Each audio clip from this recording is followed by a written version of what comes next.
तो नमस्कार दोस्तों। तो कैसे आप लोग, आशा है कि आप लोग अच्छे हुए। तो दोस्तों एक बार फिर से आप लोगों का स्वागत है एजुकेशन विद जयसिप चैनल पे। तो दोस्तों कल हम लोगों ने आप लोगों को जो है पढ़ा दिए थे वास्तविक संख्या उनका पार्ट और उनके जो सदस्य होते हैं उन सभी के बारे में आप लोगों को कल चर्चा के माध्यम से आप लोगों को सबको पढ़ा दिए थे। तो शायद आप लोगों को याद होगा पूरा। आशा है कि आप लोगों को जरूर याद होगा, क्योंकि याद होगा तभी आप लोगों से चैप्टर बाय चैप्टर बनेगा या प्रश्नावली बनेगा। तो दोस्तों आज हम शुरुआत करने वाले एनसीईआरटी क्लास टेंथ के मैथमेटिक्स स्टार्ट हो रहा है। तो दोस्तों जैसा कि हमने कल है आप लोगों को पढ़ा चुके थे, तो सारे याद होगा, और नहीं याद होगा तो उसका रिवीजन जरूर कर लीजिएगा। तो दोस्तों चलिए आज हम स्टार्ट करते हैं प्रश्नावली 1.1, यानी प्रश्नावली 1.1 हम लोग स्टार्ट करने वाले हैं। तो इसमें क्वेश्चन जो है, क्वेश्चन क्या पूछ रहा है, तो क्वेश्चन का पहले हम लोग पढ़ लेंगे, उसके बाद ही उसका आंसर देना शुरू करेंगे। तो दोस्तों चलिए क्वेश्चन को पढ़ेंगे। तो दोस्तों सबसे पहले लिखा हुआ है कि निम्नलिखित संख्याओं को अभाज्य गुणनखंडों के, यानी निम्नलिखित संख्याओं को अभाज्य गुणनखंडों के गुणनफल के रूप में व्यक्त कीजिए।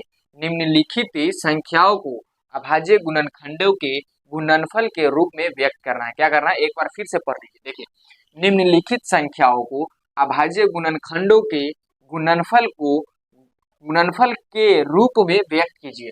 तो दोस्तों सबसे पहले हम सीखेंगे कि गुणनखंड निकालते कैसे, फिर उसका गुणनफल लिखेंगे कैसे। दोस्तों जैसे हम लोग मानते हैं 16 का हम लोगों को गुणनखंड निकालना है, तो इसको गुणनखंड निकालने के लिए इसका लघुत्तम करना पड़ता है। ठीक है, तो लघुत्तम करने के लिए तो इसको देखिए, सबसे पहले इसका फ्रैक्शन करना पड़ता है। तो इसको देखिए तोड़ेंगे, सबसे पहले इसको क्या करेंगे, तोड़ेंगे। तो दुनिया का सबसे हल्का संख्या से तोड़ेंगे। तो हल्का इसका ट्रिक होता है, जैसे अगर किसी भी संख्या वो सम संख्या हो या उस संख्या के लास्ट में जीरो हो तो वह सम संख्या से कट जाएगा। क्या होगा, सम संख्या से कट जाएगा। तो दोस्तों चलिए जितना भी देखेंगे कि यह सम संख्या है, तो पहले हम एक से नहीं लगाएंगे, एक से लगेगा ही नहीं, एक से सारा कट जाएगा, लेकिन एक से नहीं लगाना है।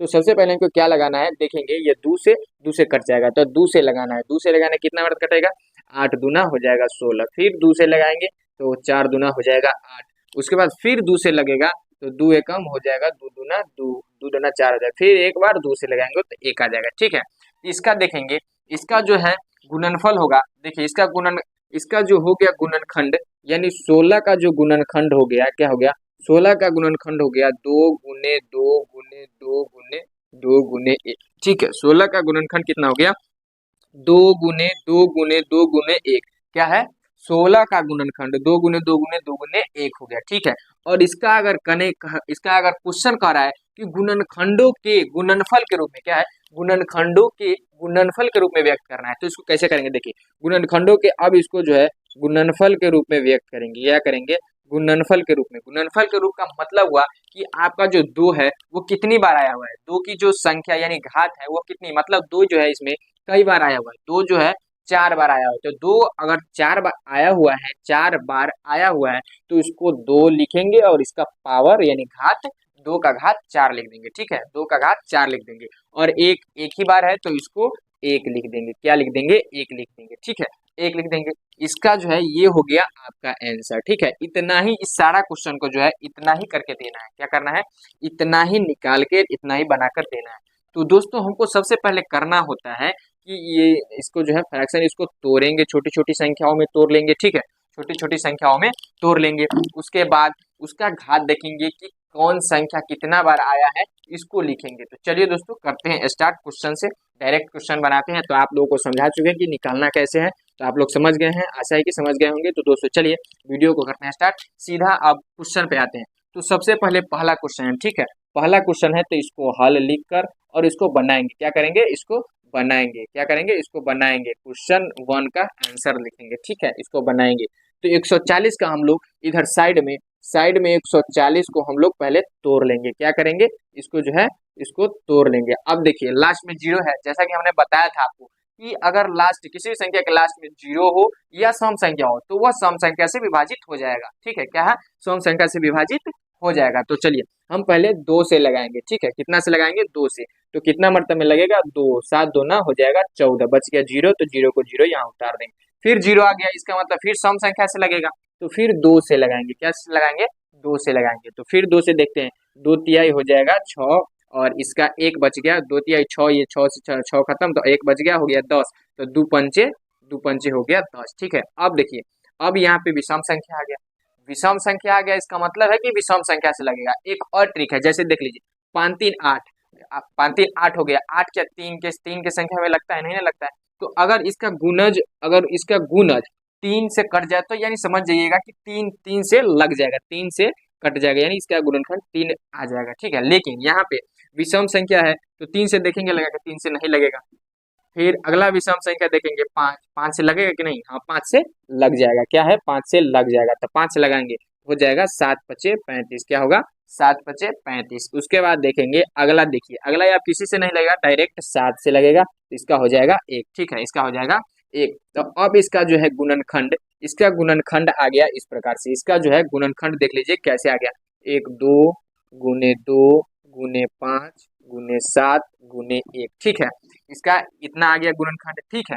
गुणनखंड आप निकाल चुके हैं, इसके बाद आप गुणनखंडों का जो है गुणनफल के रूप में लिखना है, क्या करना है गुणनफल के रूप में लिखना है। तो दोस्तों देखिए इसको जो है कैसे किस तरह से लिखेंगे, इस तरह से देखिए दो जो है दो बार है, क्या है दो जो है दो बार है, दो जो है दो बार है, तो इसको ऐसे लिखेंगे, दो को दो बार लिखेंगे। अब इसमें देखिए पांच, पांच कितना बार है एक बार है, तो इसको लिखेंगे पांच, ठीक है। मतलब जो जो जितना रहेगा ना उसका घात लिख देंगे, और एक एक रहेगा तो उसको सीधा लिख देंगे, पांच है तो इसको पांच लिख दिए, फिर सात है तो इसको क्या लिख दिए सात लिख दिए, ठीक है। उसके बाद एक है तो इसको एक लिख लीजिए, ठीक है। एक वैसे नहीं लिखा था लेकिन लिख दिया, आप लोगों को समझने के लिए बता दिए हैं, एक है तो एक लिख देंगे। इसका आंसर हो गया यही, इसका आंसर आप लोग निकाल चुके हैं, इसका आंसर यही होगा। इसी तरह से आप लोग को इसका बनाना है, इसका बनाना है, इसका बनाना है, इसका बनाना है। तो चलिए क्वेश्चन नंबर एक खत्म हो गया, अब बनाते हैं क्वेश्चन नंबर दो। क्या बनाते हैं क्वेश्चन नंबर दो, चलिए ठीक है क्वेश्चन नंबर दो बनाते हैं। चलिए ध्यान दीजिएगा दोस्तों, चलिए क्वेश्चन नंबर दो बनाएंगे, लिखेंगे हल। उसके बाद क्वेश्चन नंबर दो, क्वेश्चन नंबर दो पे हम लोग आते हैं, ये कितना है 156 है, क्या है 156। तो इसका फिर बनाएंगे, इसका इधर जो है फिर से बनाएंगे 156 का, हम लोग क्या करेंगे इसका गुणनखंड निकालेंगे, ठीक है। अब देखिए फिर सम संख्या है तो फिर सम संख्या है तो इसको दो से फिर लगाएंगे, ठीक है। वैसे कम सबसे कम से लगाएंगे जिससे कट जाए, नहीं लगेगा कम से फिर अगला से लगाएंगे, फिर अगला से लगाएंगे, इस तरह से आप लोगों को लगाना है, क्या करना है इस तरह से आप लोगों को लगाना है। तो चलिए देखेंगे, दो से देखते हैं लगा के, ठीक है। दो से हो जाएगा सात दूना 14, बच गया एक, हो जाएगा एक उधर गया तो हो जाएगा 16, तो 16 से 8 मरतबे में हो जाएगा 16। फिर सम संख्या आया, फिर क्या आया सम संख्या, तो फिर देखेंगे दो से लगाएंगे, ठीक है। दो तिहाई हो जाएगा, दो तिहाई हो जाएगा 6, इसमें का एक बचा हो गया ये 18, तो हो जाएगा 9 दूना 18, ठीक है। 9 दूना हो जाएगा 18, ठीक है, 9 दूना हो जाएगा 18। अब देखिए अब किससे लगेगा, किससे अब लगेगा देख लीजिए, तीन से लगेगा, हाँ बिल्कुल लगेगा, क्योंकि विषम संख्या आ गया तो विषम संख्या आ गया तो तीन से जरूर लगेगा। तो चलिए तीन से देखते हैं लगा के, तीन एकम तीन, तीन तिहाई 9, ठीक है। अब लगेगा, अब स्वयं से लगेगा 13 से, एक मरतबे में लगेगा। इसका गुणनखंड जो है अब निकल चुका है, देखिए अब इसका गुणनखंड लिखेंगे, देखिए दो गुने तीन गुने 13 गुने एक, क्या है दो गुने तीन गुने 13 गुने एक, ठीक है, दो गुने 13 गुने एक हो गया, ठीक है। इसी तरह से अब इसका जो है आंसर निकालना है 156 का आंसर, जैसे देख लीजिए क्या होगा इससे गुणनफल, अब जो है क्या करना है गुणनफल के रूप में लिखना है। तो चलिए गुणनफल के रूप में लिखेंगे, देखते हैं क्या होगा। दो का स्क्वायर होगा दो गुने तीन, तीन एक ही बार है तो तीन ही होगा, 13 भी एक ही बार है 13 होगा, एक है तो एक है, तो वैसे एक को नहीं लिखते हैं तो इसको चलिए फिर से लिख देते हैं, दो गुने 13 गुने तीन है, तीन सॉरी तीन है, तीन गुने 13, उसके बाद यही हो जाएगा आपका आंसर, क्या हो जाएगा यही हो जाएगा आपका आंसर हो जाएगा, ठीक है दोस्तों। तो चलिए अब अगला क्वेश्चन के बारे में चलते हैं, क्या क्या करते हैं अगला। तो चलिए दोस्तों अगला है क्वेश्चन नंबर तीन, क्या है क्वेश्चन नंबर तीन। क्वेश्चन नंबर तीन को हम फिर यहाँ पे लिख लेंगे, उसके बाद जो है क्वेश्चन नंबर तीन का जो है इसका जो है लघुत्तम करेंगे, क्या करेंगे उसको फ्रैक्शन करेंगे, ठीक है, क्या करेंगे फ्रैक्शन करेंगे। देखिए कैसे टूटता है, अगर यहाँ पे अब जो है विषम संख्या है, क्या है विषम संख्या है, तो इसको विषम संख्या से लगाएंगे, क्या तीन से लगाएंगे, 5 2 7 7 3 10 8 18, ठीक है, तीन से लग जाएगा, तो तीन से लगाएंगे, तीन एकम हो जाएगा तीन, उसके बाद ये 8, तीन दूना हो जाएगा 6, बच गया 2 हो जाएगा 22, तो हो जाएगा 70 21, इसमें का एक बच गया, ये हो जाएगा 15 हो गया, तो हो जाएगा 5 तिहाई 15, क्या हो जाएगा 5 तिहाई 15, ठीक है, 5 तिहाई हो जाएगा 15। फिर देखेंगे फिर तीन से लग जाएगा, तीन चौका हो जाएगा 12, तीन दूना 6, इसमें का एक हो गया इधर 15, तो 5 तिहाई हो जाएगा 15, क्या हो जाएगा 5 तिहाई 15। अब अगला देखेंगे, अगला ये कितना से लगेगा, क्या से लगेगा, कितना कितना से लगेगा, देखेंगे ये तीन से नहीं लगेगा, 5 2 7 4 11, तीन से नहीं लगेगा, अब अगला विषम संख्या 5 है, तो 5 से लगाएंगे, 5 चौका हो जाएगा 20, यानी 8 पंचे हो जाएगा 40, ही बच गया 25, तो 5 मरते हैं 50 25, क्या हो जाएगा 50 25। अब फिर देखेंगे कितना से लगेगा, फिर 5 से लगेगा, क्या से 5 से फिर से लगेगा। अब 5 एकम हो जाएगा 5, ही बच गया 35, 35 5 से 7 मरते में 7 बचे 35। अब देखिए 17 से लगेगा एक मरते में, ठीक है। अब देखिए इसका आंसर क्या होगा, क्या होगा देखिए। अब इसको गुणनखंडो लिखना है। गुणनखंड कैसे लिखेंगे, देखिए 3 जैसे क्वेश्चन में बनाए हैं उसी तरह से लिखेंगे। 3 है 2 बार, ठीक है, उसके बाद 5 है 2 बार, तो 5 को 2 बार लिखेंगे, फिर 17 एक बार है, 17 को एक बार, फिर एक बार है, ठीक है, फिर एक बार है। अब इसको जो है गुणनखंडों के क्या करना है, गुणनफल के रूप में लिख देना है। तो गुणनफल के रूप में इसको लिखेंगे, कैसे लिखेंगे देखिए, 3 का घात है कितना, 3 का घात कितना है, 3 का घात कितना है, 3 का घात है 2, तो 3 का घात लिखेंगे 2। उसके बाद 5 का घात कितना है, 5 का घात है, 5 का भी घात है 2, ठीक है। उसके बाद 17 का घात है 1 गुने 1, ठीक है। इसका आंसर हो गया ये, गुणनफल के रूप में इसका आंसर ये हो गया, क्या होगा, गुणनफल के रूप में इसका आंसर हो गया। चलिए तो अगला क्वेश्चन देखेंगे इसी तरह से, ठीक है, क्या है, इसी तरह से हम लोग जो है अगला क्वेश्चन देखेंगे, क्या क्या क्या करेंगे, अगला क्वेश्चन देखेंगे 5005। ये जो है इसी तरह से सेम टू सेम इसको आपको बनाना है। जैसे 5005 है, तो अगला क्वेश्चन देखेंगे कितना है, 5005, ठीक है, कितना है 5005, ठीक। इसको जो है फिर से तोड़ेंगे। अब इसको तोड़िएगा, तोड़िए तो क्या है, 3 से लगेगा 5, लास्ट में विषम संख्या है लेकिन 3 से नहीं लगेगा, 3 से नहीं लगेगा। फिर देखेंगे 5 से, 5 से लगेगा ना, हाँ बिल्कुल लगेगा, 5 से बिल्कुल लग जाएगा, क्या है बिल्कुल लग जाएगा। 5 एकम 5 डबल 0, फिर एक मरतबे में 5। अब देखिए कितना से लगेगा, ओ भाई साहब अब देखिए कितना से लगेगा, अब बताइए कितना से लगेगा।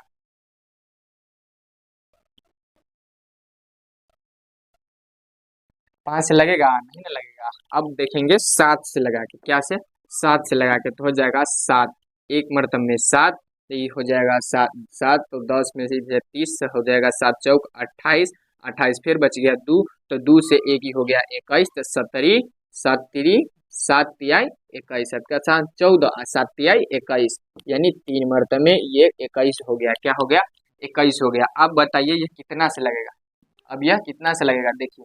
अब देख लीजिए कितना से अब यह इसको 3 से भी नहीं, 7 से लगा चुके हैं, 7 से लगेगा नहीं लगेगा। फिर 9 से भी नहीं लगेगा, 11 से लगाएंगे, क्या चीज से 11 से। अब देखिए एक मरतब में हो गया 11, अभी हो गया 33, ये बच गया 33, 11 तिहाई 11 तिहाई हो गया 33, ठीक है, 11 तिहाई 33, ठीक है।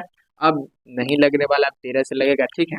अब इसका गुणनखंड इस तरीके से आ गया, तो इसका गुणनखंड क्या हो गया, इसका गुणनखंड हो गया 5 गुने 7 गुने 11 गुने 13 गुने 1। अब देख लीजिए इसका क्या हुआ, 5 गुने 7 गुने 11 गुने 13 गुने 1, क्या है 5 गुने 7 गुने 11 गुने 1।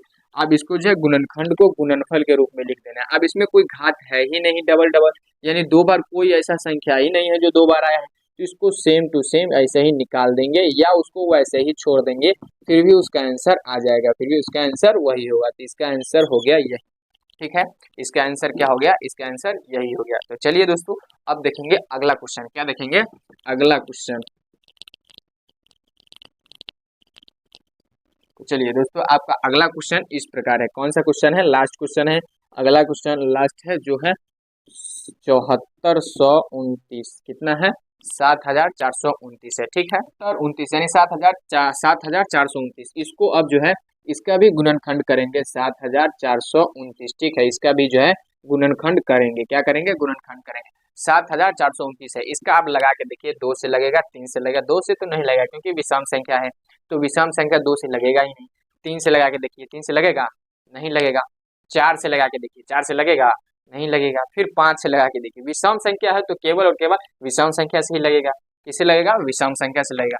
तो ना 5 से लगेगा और ना 7 से भी लगेगा और ना 9 से भी लगेगा और ना 11 से भी लगेगा। अब बताइए कितना से लगेगा, ये आप लोग बताइए कितना से लगेगा, बताइए आप लोग कितना से लगेगा। तो हम ना 9 से लगेगा, ना 13 से लगेगा, ना 11 से लगेगा, तो हम लगा के देखते हैं 17 से, क्या जिससे 17 से। अब 17 से कई मरतबे में लगेगा, ये देखिए 17 17 34 17 51, 17 चौका हो जाएगा 68, 4 मरतबे में हो गया 68। अभी 74 में से यानी 74 में से 68 गया, कितना बचा? 14 में से आया 8 गया 6, 14 कट हो गया 6 यानी 64, यानी हो गया ये 62, 62 बच गया। अब 17 17 से क्या मरतबे में 62 लगेगा? 17 17, 17 दूना 34, 17 ते 51, 17 चौका 68, तो 3 मरतबे में लगेगा।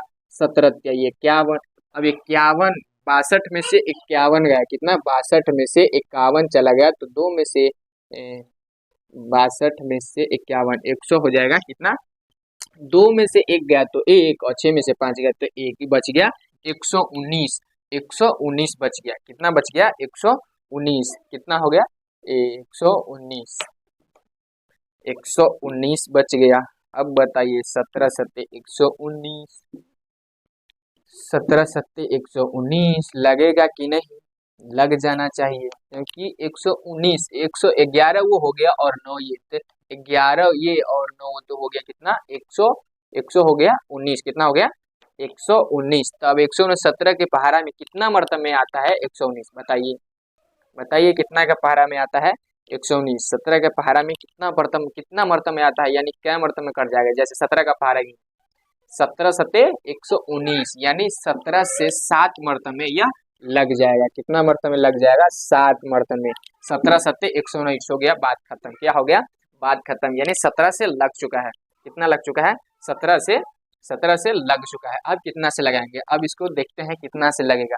17 सत्ते 119 हो गया, अब इसका काम खत्म। अब देखिए कितना से लगेगा, कितना से लगेगा, कितना से लगेगा, कितना? 17 से लगा चुके हैं, अब 19 से देखते हैं लगाकर। क्या से? 19 से।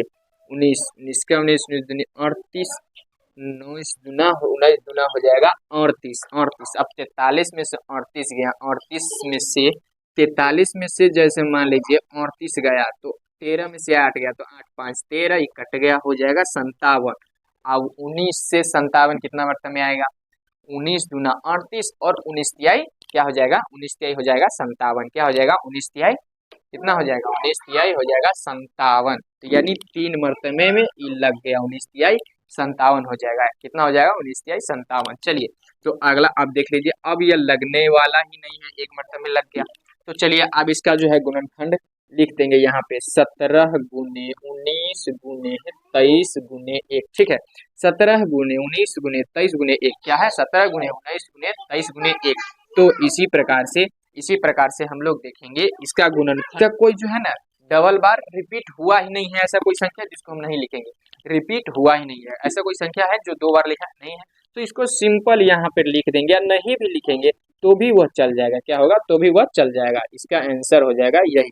तो दोस्तों आज हमने फर्स्ट क्वेश्चन का पूरा आंसर देख लिया है। तो थैंक यू दोस्तों। अब इसी प्रकार का वीडियो अब जो है अगली क्लासेस कल होगी, तो कल आप लोग सेम टाइम 6:30 में आप लोग जुड़ जाइएगा। दोस्तों आप लोग का ये जो बैच है स्टार्ट हो चुका है, तो आपको पूरा जो है इसको जो है खत्म करके ही अब छोड़ेंगे, तो पूरा जो है पूरी तरह से एकदम बनाकर ही छोड़ेंगे। तो पहला क्वेश्चन नंबर 1 पूरा समाप्त हो गया।